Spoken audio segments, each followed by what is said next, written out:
আপোনালোক সকলোকে মোৰ চেনেলৰ এটা নতুন ৰেচিপি ভিডিঅ'লৈ ওয়েলকাম কৰিছোঁ। আজি মই আপোনালোকৰ লগত শ্বেয়াৰ কৰিব ওলাইছোঁ ওলকচুৰ আচাৰৰ ৰেচিপি, যিটো খাবলৈ বহুত বেছি টেষ্টি হয় আৰু আপোনালোকে সহজে ঘৰতে বনাব পাৰিব। তেনেহ'লে বলক দেৰি নকৰোঁ, আজিৰ যিটো ওলকচু আচাৰৰ ৰেচিপি সেইটো ৰেডি কৰোঁ। এয়া আপোনালোকে দেখিছে মই ওলকচুখিনি এনেদৰে টুকুৰা কৰি কাটি লৈছোঁ। যিহেতু ভাদ মাহত আমি ওলকচু খাব লাগে আৰু কোনোবাই যদি ওলকচু চিনি নাপায় তেনেহ'লে এনেধৰণৰ হয়। এইটো মই অলপমান ফালি ৰাখিছোঁ বাৰু, কিন্তু এনেধৰণৰে হয় দেখিবলৈ। তো এতিয়া ইয়াতে মই এড কৰিম গৰম পানী। মই পানীখিনি ভালকৈ উতলাই লৈছোঁ। গৰম পানীত এতিয়া মই অলপ সময় ওলকচুখিনি থৈ দিম আৰু ইয়াতে এতিয়া মই এড কৰিম অলপমান নিমখ।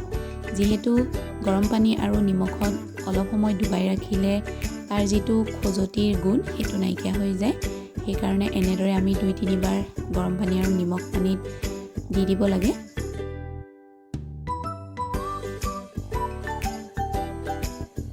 এতিয়া মই নিমখ পানী দিয়াৰ পাছত কচুখিনি ভালদৰে ধুই 5-6টা হুইচেল মাৰি পেলাই মই ভালকৈ কুকাৰত সিজাই ল'ম। তো এয়া আপোনালোকে দেখিছে মই কুকাৰত ধুনীয়াকৈ ওলকচুখিনি সিজাই ল'লোঁ আৰু মই চামুচখনেৰে এনেদৰে ভালদৰে কচুখিনি মেছ কৰি লৈছোঁ। আৰু এতিয়া ইয়াতে মই এড কৰিম নিমখ। মই সোৱাদ অনুসৰি ইয়াতে নিমখ এড কৰি দিছোঁ। আৰু এতিয়া ইয়াতে এড কৰিম অলপমান হালধি। যিহেতু আমি ওলকচুখিনি 2-3 দিনৰ কাৰণে ভালকৈ ৰ'দাব লাগিব, সেইকাৰণে নিমখ আৰু হালধি মই মিলাই লৈছোঁ। এতিয়া ভালদৰে চামুচখন দি গোটেইখিনি মিক্স কৰি ল'ম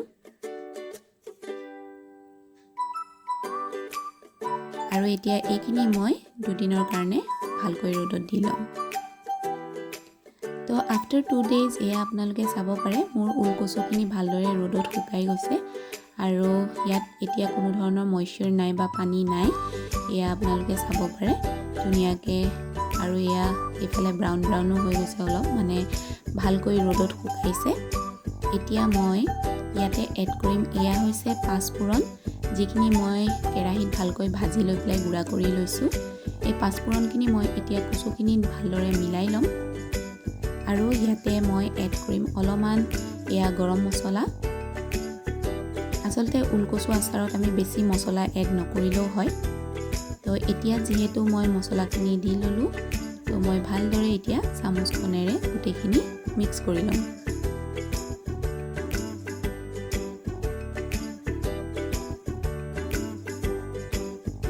এতিয়া যিহেতু মোৰ মছলাখিনি মিক্স কৰা হৈ গৈছে, তো ইয়াতে মই দিম অলপমান নিমখ। যিহেতু আমি নিমখ আগতেও দিছোঁ, গতিকে সেইকাৰণে মই বেছি নিদিওঁ, অলপমান দিম। আপোনালোকে পৰিমাণটো চাই ল'ব।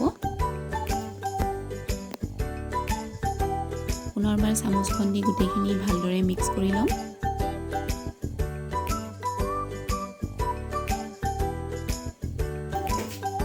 আৰু এতিয়া মই লৈছোঁ এনেদৰে এটা গ্লাছৰ বটল। যিহেতু আমি আচাৰ সদায় গ্লাছৰ বটলত ৰখাটো ভাল। তো এতিয়া মই যিখিনি ওলকচু মই মেছ কৰি ৰাখিছিলোঁ সেইখিনি এতিয়া মই বটলটোৰ ভিতৰত ভৰাই ল'ম।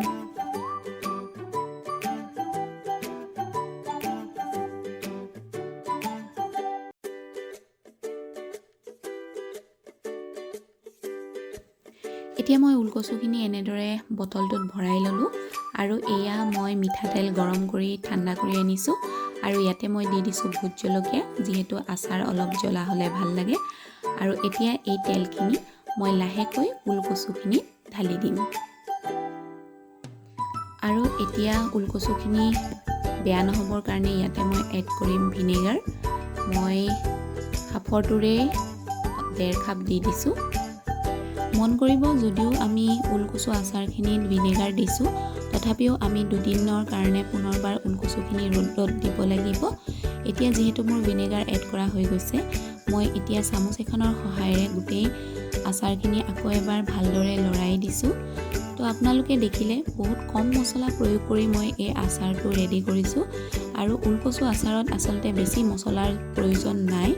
বহুত কম সময়তে এই আচাৰটো বনি যায় আৰু বহুত বেছি টেষ্টি হয় খাবলৈ কাৰণে। তো আশা কৰিছোঁ আজিৰ যিটো ওলকচু আচাৰৰ ৰেচিপি সেইটো চাই আপোনালোকে ভাল পালে। যদি ভাল পালে ঘৰত নিশ্চয় এবাৰ ট্ৰাই কৰি চাব। আজিলৈ আহিছোঁ তেনেহ'লে এটি নতুন ভিডিঅ'ত পুনৰ লগ পাম। তেতিয়ালৈকে হাঁহি থাকক, সুস্থ থাকক আৰু মনত ৰাখিব লাভ ইয়ৰছেল্ফ হামেশা।